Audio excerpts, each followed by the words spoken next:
সোনারপুরে কারখানায় বিক্ষোভ, রামচন্দ্রপুরে গেঞ্জি কারখানায় শ্রমিক বিক্ষোভ, বেতন ঘিরে বিবাদের জেরে বিক্ষোভ, পিএফ এর টাকা নিয়েও বিবাদ। বিক্ষোভে প্রায় ৫,০০০ শ্রমিক আমাদের সঙ্গে রয়েছেন প্রতিনিধি অর্পণ।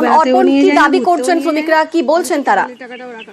দেখো, তাদের দীর্ঘদিনের যে দাবি, সেই দাবি তারা সামনে রেখেছেন এবং তাদের যেটা বক্তব্য, তাদের মাইনে বেড়েছে কিন্তু বেসিকটা কমিয়ে দেওয়া হয়েছে। বেসিক কমে গেলে কিন্তু সেখানে এসআইপিএফ এর তারা যে টাকা পান সেই টাকা পাবেন না এবং তার অর্থটা অনেকটাই কমে যাবে। আর এরই জেরে কারখানায় কাজ বন্ধ করে তারা বিক্ষোভে সামিল হয়েছেন। প্রায় ৫,০০০ কর্মী, মহিলা কর্মী এই গেঞ্জি কারখানায় কাজ করেন। তাদের যেটা আরো অভিযোগ যে এই আন্দোলন তাদের তুলে নেওয়ার জন্য পুলিশ প্রশাসন এবং স্থানীয় কয়েকজন নেতৃত্বকে দিয়ে, শাসক দলের নেতা তাদেরকে দিয়ে তাদেরকে চাপ দেওয়া হচ্ছে, এমনটাই তারা অভিযোগ করছেন। পাশাপাশি এই গেঞ্জি কারখানার যারা মালিক রয়েছেন তাদের সঙ্গে তারা কথা বলতে চাইছেন, কিন্তু কোনোভাবেই মালিক কর্তৃপক্ষ তাদের সঙ্গে কোনো রকম কোনো কথা বলেননি। শুধুমাত্র এই গেঞ্জি কারখানার যিনি ম্যানেজার রয়েছেন তাদের সঙ্গে কথা হচ্ছে এবং তারা বলেছেন যে তাদের মাইনে সহ বেসিক যদি না বাড়ানো হয় তাদের এই কর্মবিরতি এবং তাদের এই আন্দোলন চলতে থাকবে। ধন্যবাদ।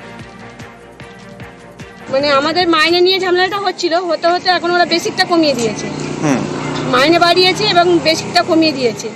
এর জন্য আমাদের আন্দোলন, আমাদের বেসিকটা ঠিক রাখবে এটাই আমরা চাই। আমাদের বেসিকটা যদি কমে যায় তাহলে আমাদের সব দিক থেকে কমে যাবে। আমাদের এসআই যাবে, পিএফ যাবে, পেনশন যাবে, বোনাস যাবে। যেটা ওরা ডিউ রেখে দিয়েছে হাতে, সেটা আমাদের এখন পিএফ এর টাকাটা সেটা আমাদের এখন বলছে মানে অ্যাকাউন্টে ফেলে দেবে, হাতে দেবে, পিএফ এর অফিসে জমা দেবে না। আপনারা কি চাইছেন? আমরা চাইছি আমাদের বেসিকটা ঠিক রাখুক, যেটা যেমন ছিল সেটাই ঠিক সেইভাবেই থাকবে।